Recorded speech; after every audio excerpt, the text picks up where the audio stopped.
Hello guys, welcome back to our channel. If you're using Mint Mobile and need a bill statement for records, verification, or any official purpose, you might notice that it's not displayed in the same traditional format as postpaid carriers. Since Mint Mobile operates on a prepaid model, billing works a bit differently, which can make it confusing when you're trying to find a detailed statement. However, your payment history and transaction details are still available inside your account, you just need to access the right section. Once you know where to look, you can easily view or download your billing information whenever needed. In this video, I'll guide you through the exact steps to get your Mint Mobile bill statement quickly and clearly. Try these. Step 1. Open the Mint Mobile app or go to the Mint Mobile website. Step 2.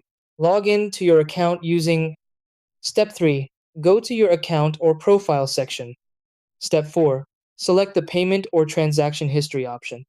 Step 5. View your past payments and select the statement you need. Step 6. Get the bill details for your records.